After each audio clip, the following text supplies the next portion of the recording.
You know, I had mentioned earlier that Tad is one of those distillers that started his distillery back in the last millennium.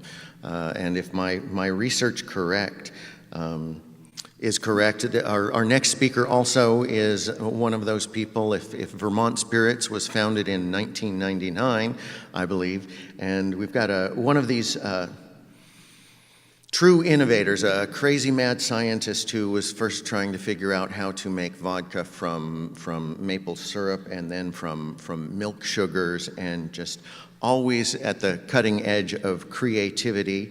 I remember him speaking at the 2009 Brandy Conference at St. George Distillery, and I was lucky enough to visit him on his dirt road back in the middle of nowhere in Vermont. And I'd like you to all please welcome Duncan Holiday.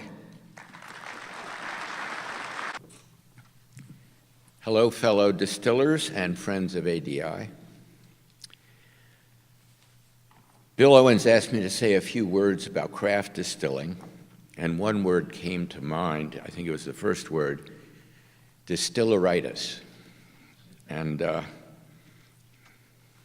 we know the word distiller. Itis is the word in medical terminology that refers to inflammation. So what we're really talking about here is flaming distillers. And I have been one of those. I have to admit, I had the disease, and I'm sure there are some people in this room who know what I'm talking about. I think more concerning is the fact that there are probably some who have the affliction but don't know it yet. So the good news is there might be a cure. So I want to talk a little about my experience first, and I'm going to read a little from a segment of a book that I'm working on, which is titled Native in the Still, and it's inspired by the opportunity actually to speak here. 20 years ago in my office in Singapore, the words Duncan's Handmade Vodka appeared on my whiteboard. Those words didn't fit with the other words there: lecture notes, bits of data analysis. This inscription, referring to the distilling world, was the seed of an idea that was growing in the middle of my otherwise well-cultivated career. It was really a kind of weed that grew very large over the next year and pretty much eclipsed everything else that I was doing. I had all the symptoms of distilleritis: talking too loud and too long about my project, tunnel vision focused on bottles and volumes and vessels of all kinds to collect that mysterious liquid alcohol. Worse yet, I developed one of the most certainly fatal symptoms. I quit my job.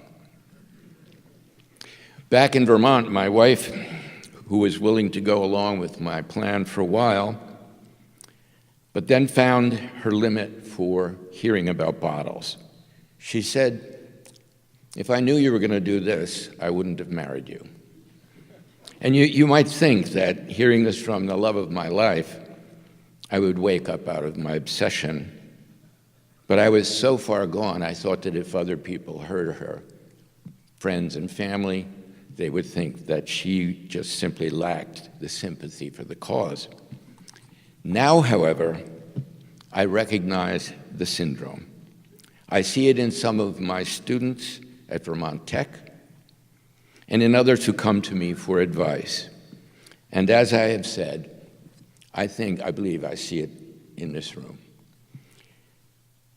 At the early stages, the victims of distilleritis see everything as fitting into their grand plan. That trap under the sink, just what I was looking for. and every vessel and vase in the house becomes the perfect place to start a fermentation. Then one day, they hear their significant other saying something like what Ping said to me. They hear a voice yelling down the cellar stairs where they're trying to teach themselves to weld, saying, "Honey, what the hell is this hole doing in my pressure cooker?" When I see this happening, I want to go up to these people and say, "Get a hold of yourself. Don't you know this could ruin your life?" But I don't say it. I watch and I let it happen.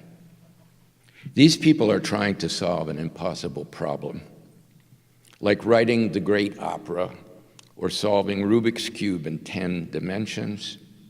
I watch because this is when it happens. This is the source of what we are now calling craft distilling.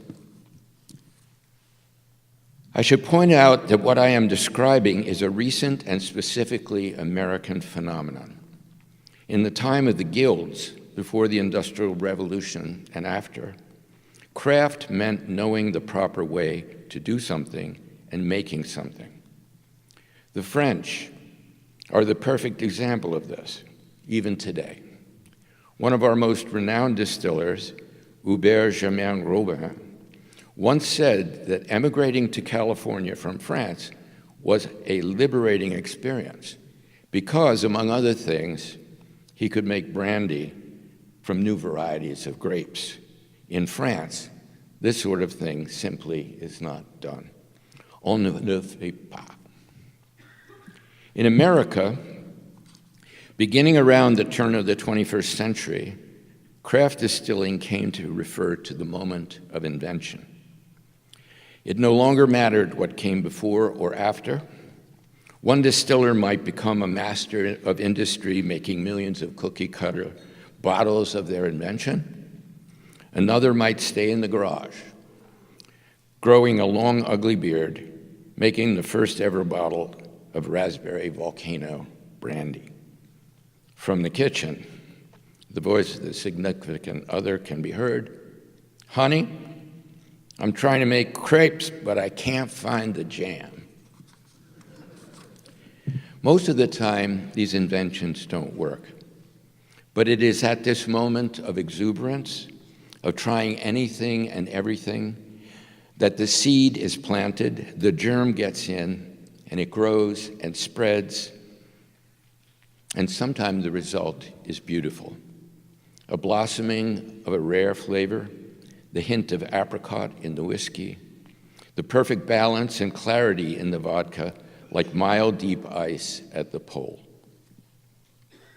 Fans, so the real reward for sufferers of distilleritis come when other people, friends, family, significant others, customers, bartenders, and other distillers recognize the quality of their work and become fans.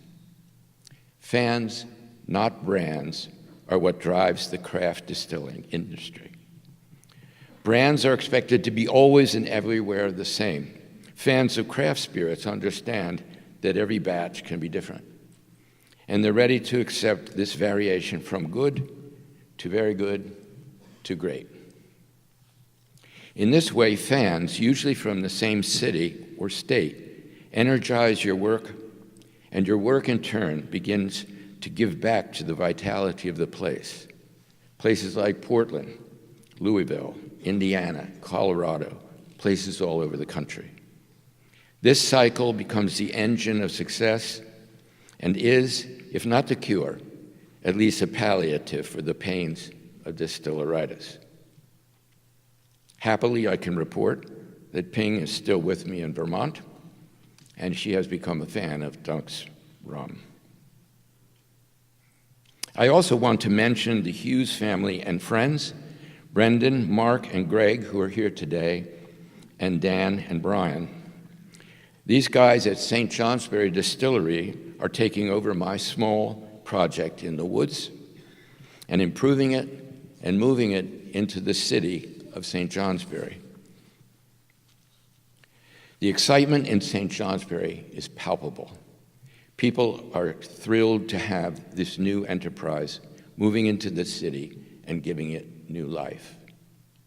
For me personally, the reward is being here with these wonderful people: Bill, Drew, Anne-Sophie, Nancy, Hubert, Christy, and Eric, and the others at ADI who have made us a place, a movable place, going from city to city and giving us a safe space where we can talk too loud and too long about the things that excite us. Thank you.